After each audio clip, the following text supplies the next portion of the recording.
A paz do Senhor Jesus para todos vocês que participam conosco, né? Participar. Culto, a gente não assiste, né?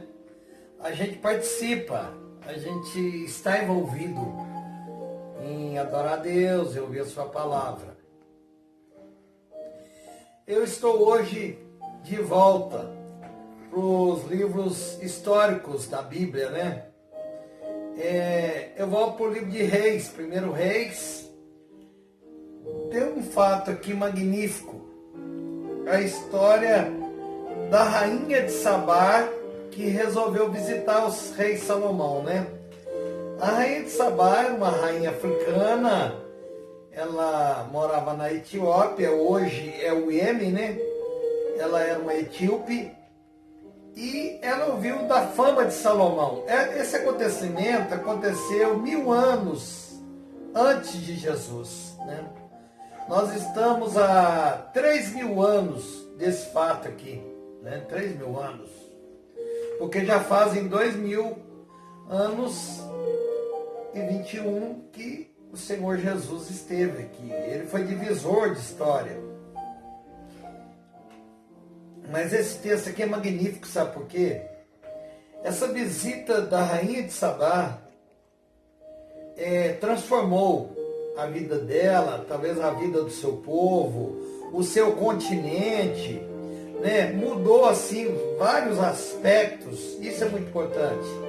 Olha, se o Evangelho de Jesus tivesse vindo, e se Jesus tivesse morrido por causa de uma pessoa, teria valido a pena. Porque através de uma pessoa vai uma família. Através de uma família vai um bairro. Através de um bairro vai uma cidade. Através de uma cidade vai uma nação. E através de uma nação vai o mundo, né? Então isso é muito importante. Mas olha só, quando a rainha de Sabá, olha só, nós estamos falando de 1000 anos antes de Jesus, como que seriam as comunicações? Como que ficava se sabendo das coisas? O rei Salomão é o terceiro rei do país de Israel, né? O terceiro rei de Israel.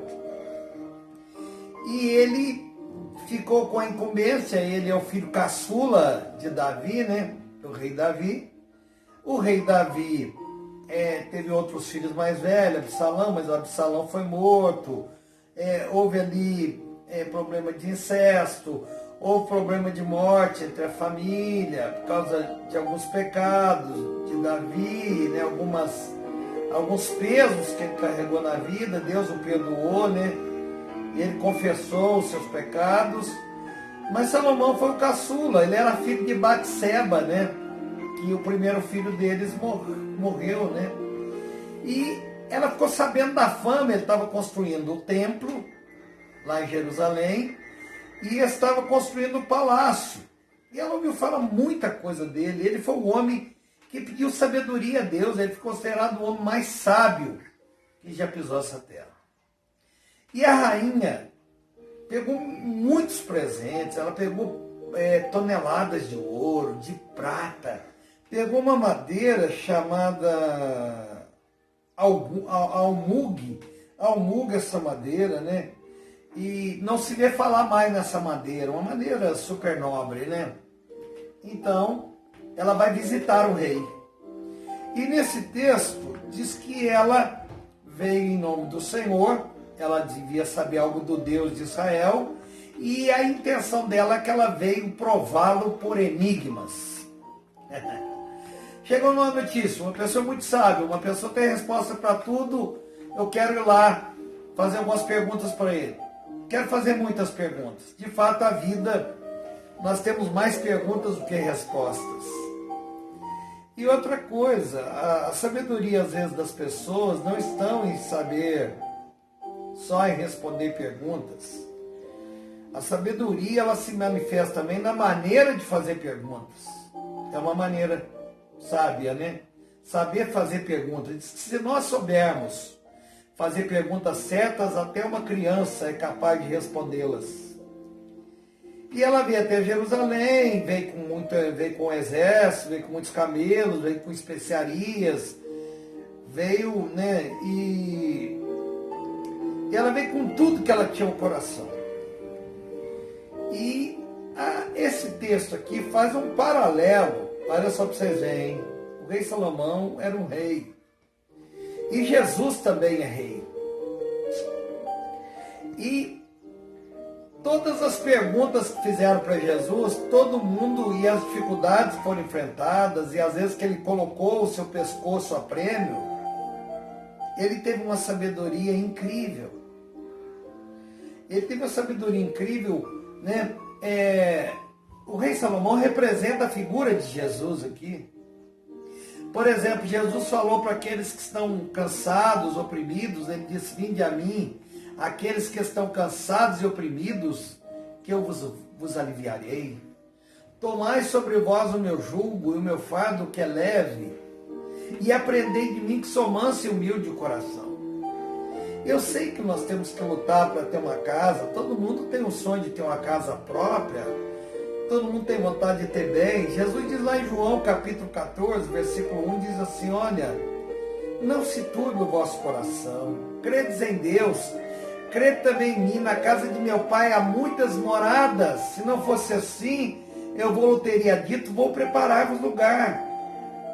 Se a gente não conseguir ter uma casa própria aqui, e se nós seguirmos a Jesus, nós vamos ter uma casa lá. Talvez você tenha vontade de estar ligado a uma instituição forte, uma instituição que nunca vai ser destruída. Jesus diz em João capítulo 15, olha, eu sou a videira verdadeira, e o meu pai é o viticultor. E todo aquele que está ligado em mim, quer dizer, ele é o tronco, dá muitos frutos. E todo aquele que não dá frutos será cortado. E o que a gente faz quando uma árvore não serve para mais nada? Quando galhos de árvores não servem para mais nada, eles viram lenha. O ser humano, se ele não tomar consciência de estar ligado em Jesus, porque lá também diz: sem mim nada podeis fazer, se ele não der fruto para Deus, ele vai virar lenha no inferno. Se você não tem um líder, nossa, os líderes me decepcionam. Hoje olha para mim e veja, né? A religião A me decepciona, a religião B me decepciona, a religião C me decepciona, todas elas decepcionam. Jesus disse, olha, lá em João 10, eu sou o bom pastor, e o bom pastor dá a vida pelas ovelhas. Tem gente que coloca a culpa, né? Não vou ser da igreja por causa do líder X, por causa do líder Y, do líder Z. Não. Você tem que olhar para Jesus. Jesus nunca decepcionou. Jesus nunca mentiu.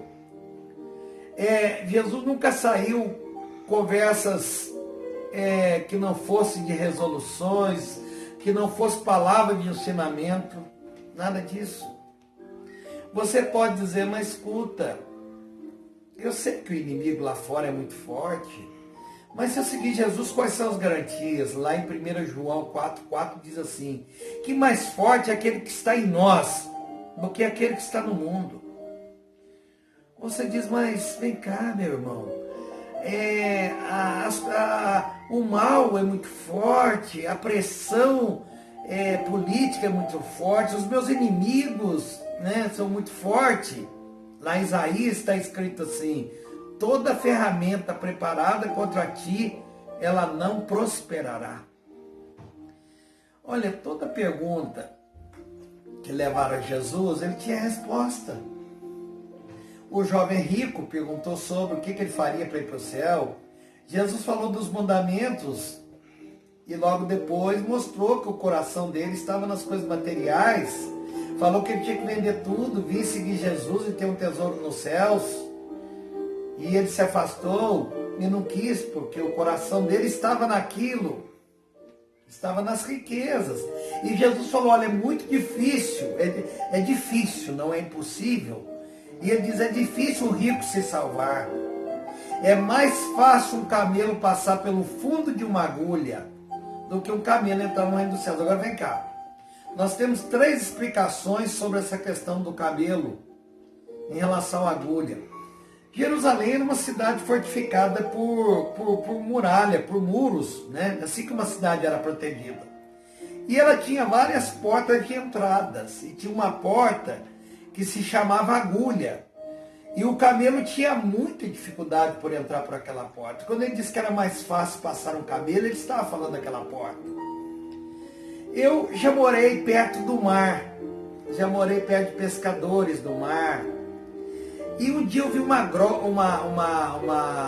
corda muito grossa, um diâmetro imenso.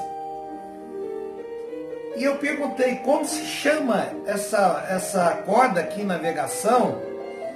E me falaram que ela se chama também agulha. E que o camelo, ele tem dificuldade de pular aquela agulha. Por exemplo, o cavalo, ele é usado nos exércitos, ele é usado em competições, os equinos, né, para pular obstáculos. O camelo não pula obstáculos. É mais fácil passar por uma agulha do que um rico entrar no reino do céu. Será que ele não estava falando dessa corda? E todo mundo pensa na agulha de costura. Como Deus pode tudo, como Deus sabe tudo, se ele estava falando numa agulha também, pela fé, eu creio.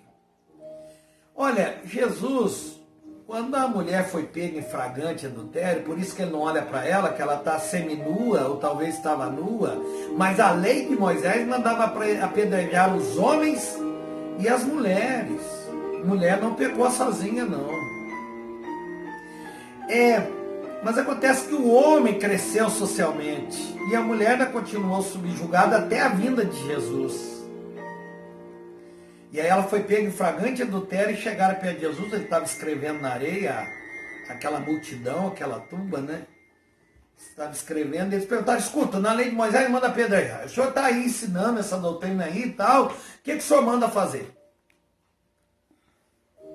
Se Jesus falasse assim, pode apedrejá-la, eles iam dizer que Jesus era muito raso nos seus ensinamentos.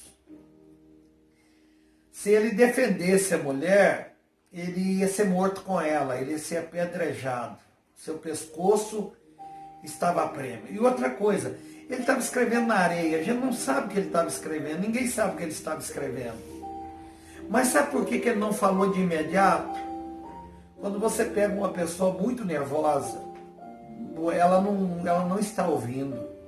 Há uma frase que diz que o coração só ouve aquilo que é baixo. Por que um casal de namorado conversa baixinho? Porque o coração só ouve a voz bem baixinha.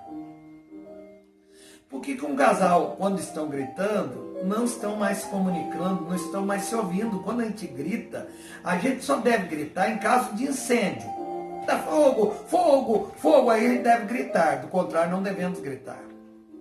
Jesus esperou eles se acalmarem, e aí ele disse àquele que nunca cometeu este pecado, atire a primeira pedra.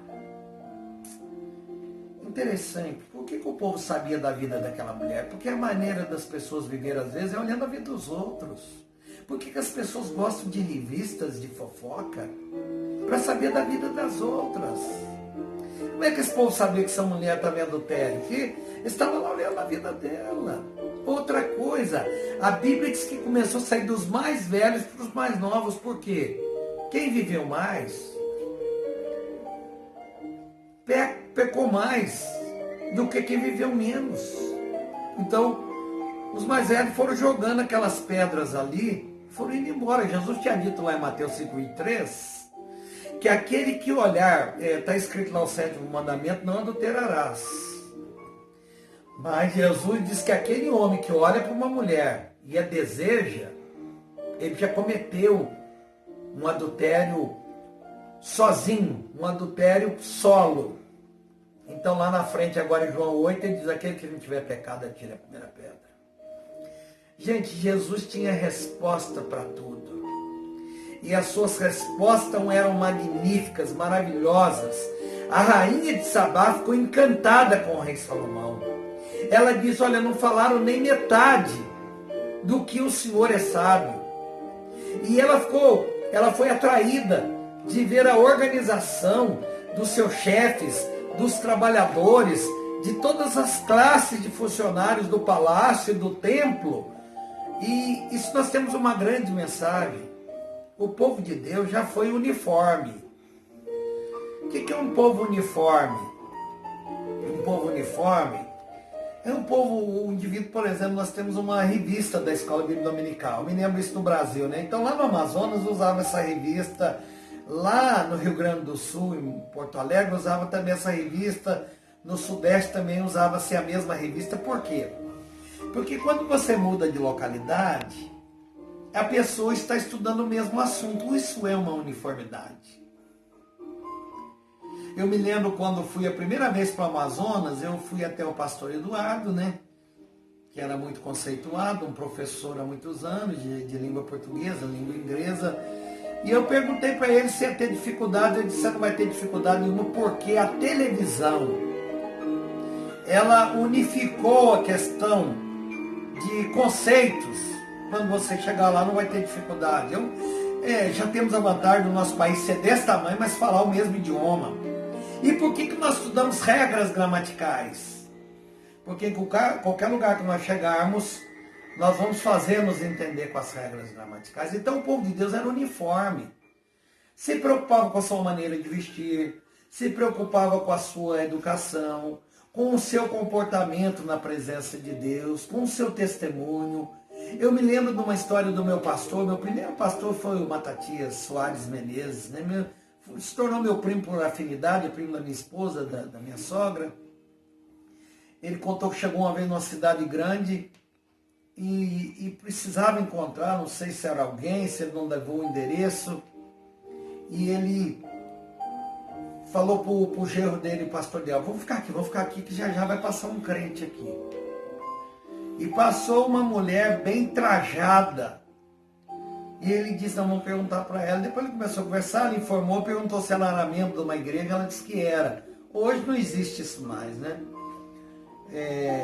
A pessoa às vezes não é cristã e está bem trajada, né? Não, tem uma outra fé e está bem discreta, está bem trajada. Quer dizer, nós não temos hoje uma uniformidade. Nós tínhamos que continuar com essa questão do bom senso. Jesus nunca pregou o comunismo, não, tá? Não, nós tínhamos que vestir igual, a cor da nossa roupa tinha que ser igual, nada disso. Jesus fala lá em João 13, 33, 34, que o mundo nos conheceria. Não é pela nossa roupa, tudo bem, tá? Mas ele diz que nós seríamos conhecidos pelo nosso amor. Quer dizer, nós ainda somos um povo que deveríamos estender a mão, socorrer, tentar arrumar um emprego, né? Se nós temos uma qualidade, por que eu estou aqui pregando com lives? Por que eu tenho esse canal que eu conto histórias?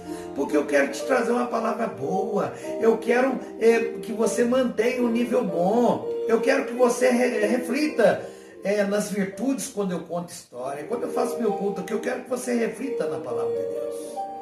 A rainha de Sabá ficou impressionada com tudo que viu. Olha, as pessoas não são de Jesus porque elas não têm noção de quem realmente Ele é. As pessoas não são da Bíblia totalmente, porque tem igrejas que não andam pela Bíblia, né? E tem igrejas que dizem que andam pela Bíblia e também não andam nada. Porque com a Bíblia na mão, uma pessoa pode fazer ela falar sim e ela fazer não, e não ter uma visão coerente de que realmente estava acontecendo naquela época, não sabe datas, não sabe muitas coisas, né? Lógico que tem que estudar, tem que ler. Mas infelizes são daqueles que não estão debaixo das asas do Rei Jesus. Outra coisa, as pessoas fazem uma leitura dizendo, quem serve Jesus está vegetando, quem serve Jesus não diverte, não aproveita. Isso, nada disso é verdade. Quem serve Jesus está proibido. Não é que somos proibidos. Paulo disse assim lá em 1 Coríntios, olha, todas as coisas me são lícitas, mas nem todas as coisas me convêm. Paulo diz, todas as coisas me são lícitas, mas eu não me deixarei governá-las, por nenhuma delas. Outra coisa, as pessoas pensam que nós é que somos escravos. Não, escravo é aquele que tem vício e que diz que pode parar a hora que quiser e não para. Não, nós temos uma vida, lutamos para ter uma vida limpa. O nosso corpo é templo do Espírito Santo. Olha, deixa eu chegar lá na parte mais íntima. A Bíblia vai terminando esse texto, está em 1 Reis, capítulo 10, versículo 13. Vai dizendo que o rei Salomão, no último versículo, diz que ele deu tudo que ela desejou. E houve entre eles um romance, sabia? Entre a rainha de Sabá e o rei Salomão houve um romance. E você pode me perguntar, eu estava fazendo um curso de história uma vez, e o professor falou o seguinte: você conhece judeus negros? Me parece que o povo judeu, há algum tempo atrás agora, mandou buscar os negros judeus da Etiópia, né? 130 mil, não sei. Quer dizer, se existem judeus negros, foi por causa desse romance do rei Salomão com a rainha de Sabá. Olha, se você puder saber sobre Jesus, é saber sobre Jesus mesmo. Procure saber quem é Jesus. Queira saber tudo sobre ele. Você vai encontrar razões para viver. Você vai encontrar razões para ler a Bíblia. Você vai encontrar razões para ter fé. Você vai ter razões para acreditar. Você vai ter razões para entender os milagres que acontecem na sua vida. Outra coisa, viu? Deus não despreza ninguém, não. Todo mundo na terra está, de certa forma, amparado por Deus. Mas tem um porém, ele só tem compromisso com aqueles que têm compromisso com ele. Hoje a chuva cai sobre a casa do homem que teme e do homem que não teme. Mas lá em Malaquias, o último livro aqui da Bíblia em português, né, por causa da ordem que a nossa Bíblia segue, diz que um dia nós veremos a diferença daquele que serve a Deus e daquele que não serve. Um dia aí sim vai haver uma separação. Um dia alguns vão para os céus e outros vão para o inferno. Gente, a gente não quer que ninguém vá para o inferno. Nós temos que esvaziar o inferno e povoar os céus. O que você está esperando? O que você está fazendo? Não pode ficar de braço cruzado, não. Você tem que orar. Você tem que contribuir. Você tem que pregar o Evangelho. Você tem que ler a Bíblia. Você tem que fazer isso. Você está vivo. É mais um dia de chance. Se você não aceitou Jesus como seu Salvador, faça hoje. Faça na sua cama. Diga: Jesus, eu aceito o Senhor como meu único e suficiente Salvador. Eu entrego a minha vida. Senhor Jesus, escreva o meu nome no livro da vida. Eu acredito que Jesus tem que acreditar nos fatos dele. Eu acredito que ele nasceu de uma virgem. Ela não continuou virgem, mas eu acredito que ela nasceu de uma virgem. Eu acredito que ele nasceu em Belém da Judéia. Eu acredito que ele nasceu em Nazaré. Eu acredito que com 30 anos ele deixou a carpintaria porque ele era maior de idade. E ele foi cumprir o ministério e ele morreu com 33 anos. Ele foi julgado por Pilatos, por Herodes, pelos sacerdotes. Foi um falso julgamento, mas ele morreu, mataram ele na cruz, mas ele prometeu que ia ressuscitar, e ele ressuscitou, e ele ficou 40 dias aparecendo, e ele se ascendeu aos céus. Lá em Atos capítulo 1 diz que houve a ascensão de Jesus, mas ninguém ascendeu assim. Eu não vou falar das pessoas do Antigo Testamento, mas ninguém ascendeu como ele, com consciência, que foi morto, e ascendeu aos céus, e ele prometeu que um dia voltará. E nós estamos confiados nisso. Deus de amor, Deus de poder, dê uma noite de paz, uma noite de sono, uma semana de milagre. Abra portas, repreenda as enfermidades, console aqueles que têm pessoas enlutadas. Senhor, cure aqueles que estão no hospital, Senhor. Os médicos e a medicina podem fazer muito porque está vivo, mas não pode fazer nada porque está morto. Jesus pode fazer muito e tudo porque está vivo, e pode fazer tudo porque está morto, Senhor. Porque quando Lázaro estava morto, ele o ressuscitou. Amém. Abençoa aqueles que me veem, aqueles que me ouvem, que o Evangelho entre no coração deles. Senhor, seja no país que eles estiverem, seja na nação que eles estiverem. Senhor, aonde chegar um fio aí da internet, aonde chegar, Senhor, que este evangelho de Jesus chegue também, Senhor. Assim como Billy Graham, Bernardo Jones, que pregaram no mundo inteiro, nós também pregamos no mundo inteiro hoje. Em nome de Jesus, Senhor, amém. Amém.